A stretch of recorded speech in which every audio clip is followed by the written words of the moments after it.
Hi students, good morning. This is Dr. KVR. I am going to deal operating system subject in this semester. So before going to the actual syllabus of our subject, before that we will have a overlook about the contents which I am going to discuss in this unit. So first we are going to discuss about the course objective and course content, course objective and course outcomes of operating system. Then we are going to see the syllabus of 6 units. Then we will see the syllabus of unit 1. Unit 1 consists of these topics. Okay, unit 1 consists of these topics like introduction to operating system concepts, types of operating system concepts, operating system services, introduction to system call types. Okay, coming to the course objective. Okay, here we are going to study about the main concept and function of an operating system. Next we are going to discuss about the structure and functions of operating system, and we are going to see the threads. We are going to discuss about the process, threads and scheduling algorithm. We are going to see the principles of concurrency and deadlock. We are going to learn something about the memory management concept. And then we are going to study about I/O system and file system. And we are going to see the basic Linux operating system and some introduction regarding Android software also. Coming to the course outcomes. So we have 6 course outcomes. So we have written these course outcomes based upon the units. We have 6 units and we have specified 6 course outcomes. So the first course outcome is related to unit 1. In unit 1 we are going to see the architecture of computer or operating system, overview of operating system in unit 1. So that we have designed it as outcome 1. Coming to the outcome 2, here we are going to see the process management and scheduling algorithm. We are going to get the knowledge about process management and scheduling algorithms. Coming to the third unit, we are going to study about memory management as well as page replacement algorithms. We are going to study about memory management and page replacement algorithms. Coming to unit 4, we are going to get the knowledge on deadlock occurrence, deadlock detection, deadlock avoidance, deadlock prevention. Next, in unit 5, we are going to study about file management or file system management or file system implementation. In unit 6, we are going to study the brief overview of Linux and Android software. Coming to the syllabus, we have 6 units. Okay. Unit 1, we are going to study about the introduction of operating system. What are the services of operating system? What are the types of operating system? And what do you mean by system call and what are different types of system calls? That all we are going to see in unit 1. Coming to unit 2. Unit 2 is all about process management. What is a process and what is a PCB, process control block, and what are the scheduling algorithms we have. That are all the things we are going to discuss in unit 2. Coming to unit 3, we are going to discuss about memory management. Here we get the paging, page replacement algorithms, demand paging, all those things we are going to discuss here in unit 3.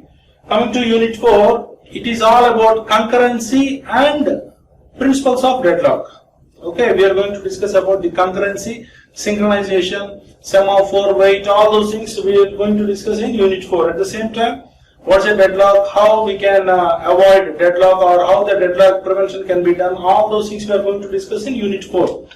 Coming to unit 5, it is all about file system interface or file system manipulation or simply file system management we are going to study in unit 5. Coming to unit 6, we are going to study about the basics of Linux as well as we are going to see the introduction of Android software.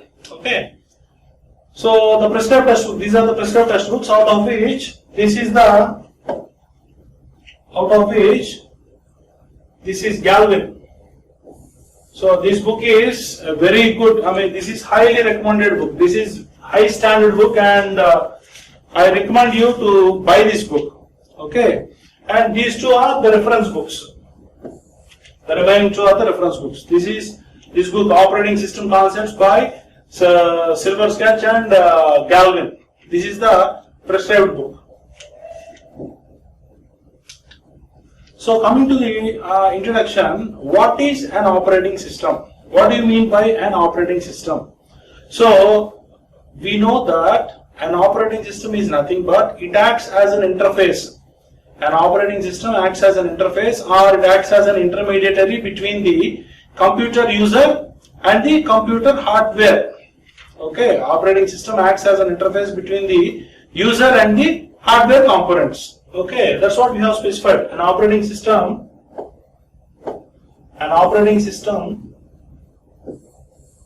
acts as an interface between the computer user and the computer hardware components.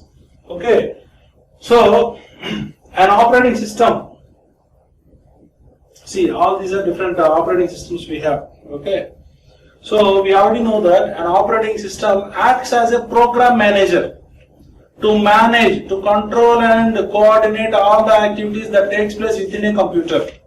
So we can also say that the operating system acts as a program manager and it controls and coordinates all the activities or all the processes that takes place within the computer.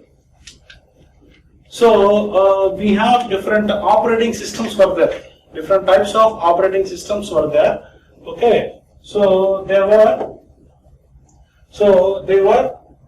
MS-DOS operating system, Windows operating system, Linux operating system, Solaris operating system, Symbian, Android, iOS, etc. These were different operating systems we have. Coming to the first one, what do you mean by this MS-DOS operating system? It is nothing but Microsoft Disk operating system. MS-DOS operating system is nothing but Microsoft Disk operating system, and this is non-graphical user operating system. It don't support, it is not graphical user operating system. It is non-graphical operating system, and this is single user. This is single user, and it is non-graphical. So that is a drawback here. Okay, so MS-DOS is nothing but Microsoft Disk operating system, and it is single operating system. It supports single operating system. It don't support multi operating system, and that is a drawback. And this is non-graphical user operating system. Okay, that's about MS-DOS operating system. Coming to the Windows operating system, what they are always telling is the Windows operating system is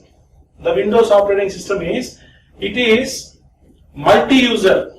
The advantage is it is multi-user. It is multi-user operating system, and moreover, the Windows operating system was introduced or developed by Microsoft. Okay, we have different versions in Windows operating system, like Windows XP, Windows 2007, Windows 2010, etc. We have different versions. All those versions, all the families of Windows operating system is developed by Microsoft only. But if you want to use Windows operating system in our computer or in our desktop or in our laptop, definitely we should it should be a licensed version. Okay, that's the drawback here. Okay, the advantage is it is multi-user operating system. At the same time, it is a graphical user interface, or it supports graphical user interface (GUI), or it is graphical user operating system. Okay, the only drawback is since it is a licensed version, we have to buy it. That's the only drawback here. Coming to the next operating system, we have Linux. We have Linux operating system. The Linux operating system is free open source software.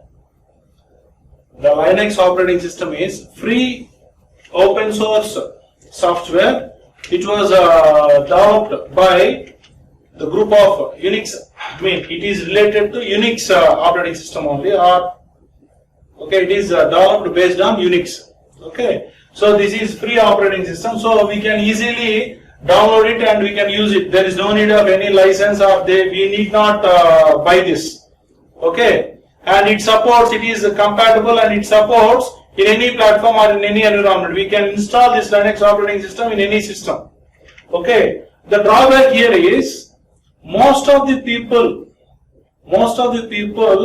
they feel confused. They are confused for operating this Linux operating system. That is the main drawback here.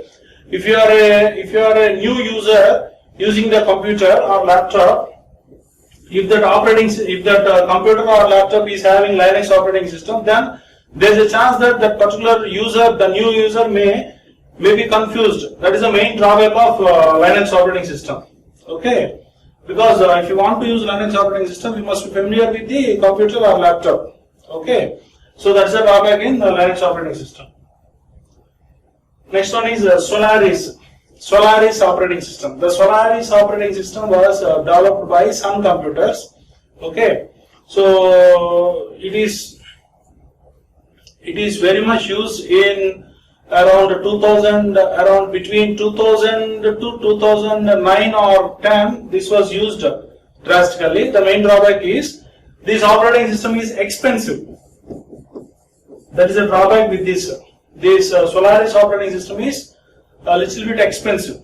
Okay, that's the drawback here. Coming to the Symbian operating system. The Symbian operating system, this is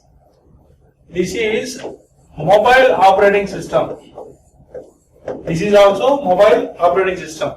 Okay, this operating system is widely used. This was widely used till 2014. This Symbian operating system it's a mobile operating system. This operating system is used in mobiles, and this is widely used till 2014. Means till the Android mobile operating system came into existence. Okay, till that time this was widely used. Okay, so when the Android mobile operating system came into the market or came into existence, then people they ignored this Symbian operating system. Okay, so next one is Android mobile operating system. We are very much familiar with the Android mobile operating system. 8 out of 10 people, those who are using the smartphones, 8 out of 10 they use Android operating system in their mobile. Okay, this is very compatible. I mean, this operating system is very easy to any user, whether the user may be new or he may be old or he may be illiterate. Uneducated persons also can easily operate. Okay, such user friendly this operating system is. That is the reason why it has become such that much famous. Okay, so Android mobile operating system. Next we have iOS mobile operating system. Okay, this was introduced by Apple company. Okay, this iOS mobile operating system is used in iPod, iPhone, etc. Okay, so this is something about our different varieties of operating systems we have. Okay, so MS-DOS operating system, Windows operating system, Linux operating system, Solaris operating system, Symbian operating system, Android mobile operating system, iOS mobile operating system, etc. So next we will see the architecture of operating system. The architecture of operating system, it consists of 4 layers.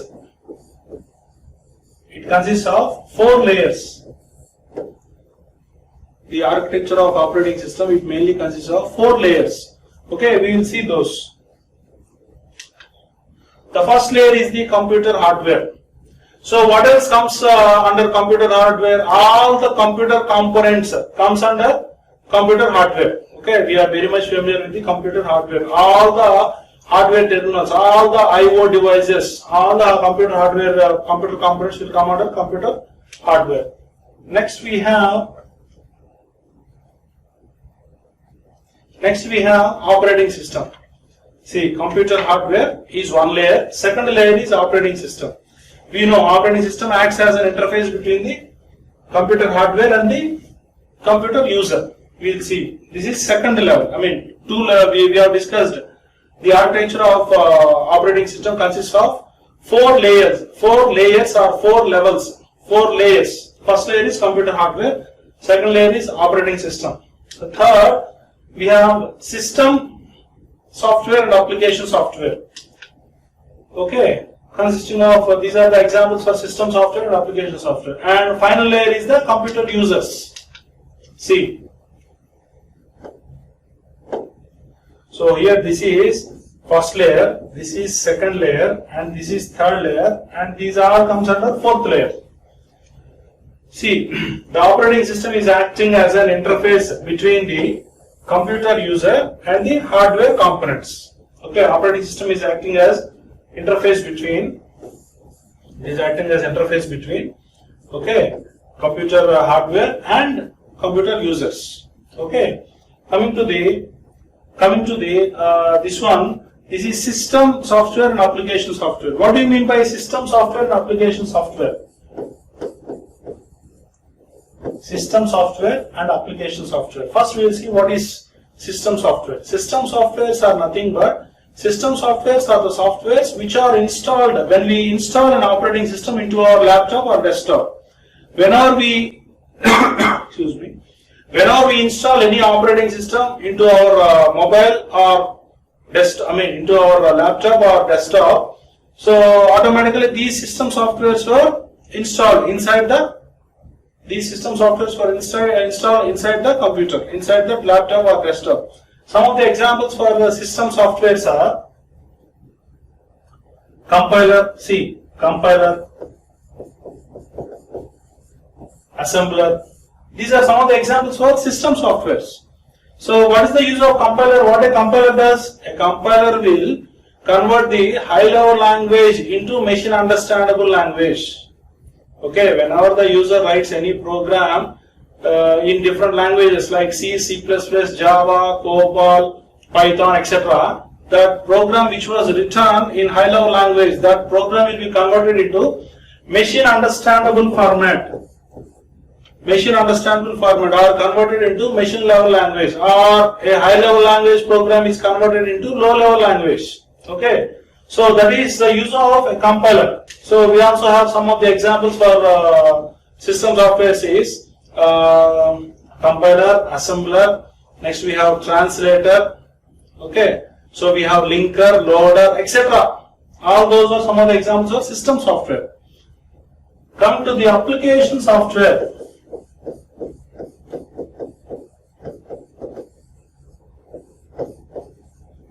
Application software. So what are the examples for application software? So the best example for application software is web browser, media player, etc. So first, what do you mean by an application software? An application software is a software which is installed based upon the user requirement. Okay, an application software is a software which is installed into the computer or laptop based upon the human requirement. Okay, if the user wants to use, suppose for example, we have different web browsers for that. Let us suppose we have Mozilla Firefox browser is there, we have Google Chrome is there, we have Internet Explorer, like that we have different web browsers are there, out of which based upon the user requirement, if the user feels comfortable with Mozilla Firefox, he will install the same. If he feels comfortable with Google Chrome, he will install the same, like that. What the author is telling is, application software is nothing but application software is a software which is installed into the computer or laptop based upon the human based upon the user requirement, or based upon the user's choice. Okay, similarly media players also. We have different media players are there, out of which based upon the user requirement or based upon the user interest, we can the user can install in his system or laptop. Okay, he can install whatever the player he is interested about. What are the media player he is interested about, that particular player he can install in his computer. So coming to the one more example is, so these are some of the examples for system program or system software and application software. Next, coming to the users, these are the end users. This is fourth layer. You will have users.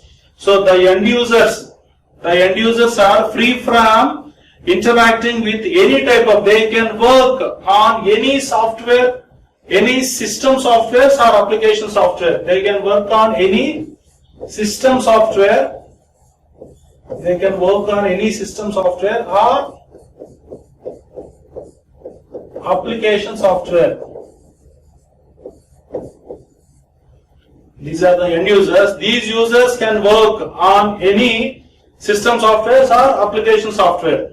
But the operating system is providing the platform for them to interact with any system software or application software. That is the major role of an operating system. It is providing a platform to interact, that the user can interact with any type of software, whether it may be system software or whether it may be application software, or he can interact with the hardware terminals or hardware components with the help of operating system, because it is providing such a platform, right? So next is system software. We have already seen system software is the type of software which is the interface between the application software and system, and this is installed whenever the operating system is installed. Okay, so examples are debugger, drivers, compiler, assembler, etc. Okay, and coming to the application software, application softwares are nothing but application software is a type of software which runs as per the user request. Okay, it runs on the platform which is provided by the system software. Application software is used by the user to perform specific tasks. So examples are web browsers, media player, okay, word processor, etc. There are different examples for application software. Okay, so with this we'll close our introduction part. So in this class, what you have seen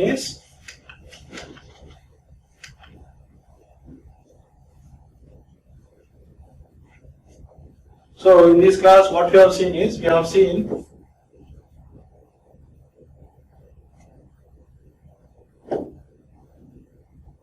so here we have seen the introduction to OS.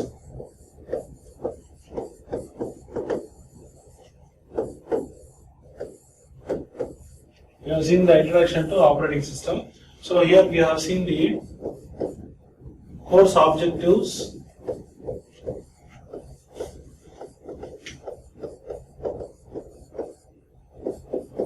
course outcome,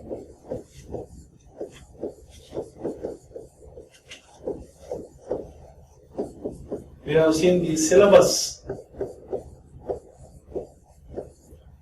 of 6 units. And then we have seen the first topic, that is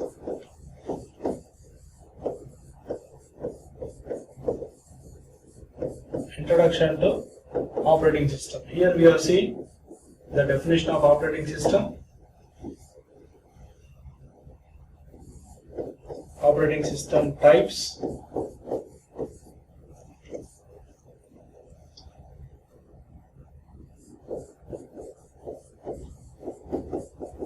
architecture of operating system. Then we have seen system software,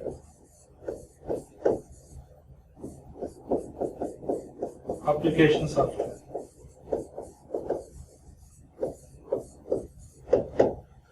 So these are the things what we have come across in this class. So first we have seen the course objectives, then we have seen the course outcomes, then we have seen the syllabus. Then we have seen the in the introduction to OS, we have seen the definition of operating system types, architecture of operating system. Then we have seen system software and application software. Okay, thank you.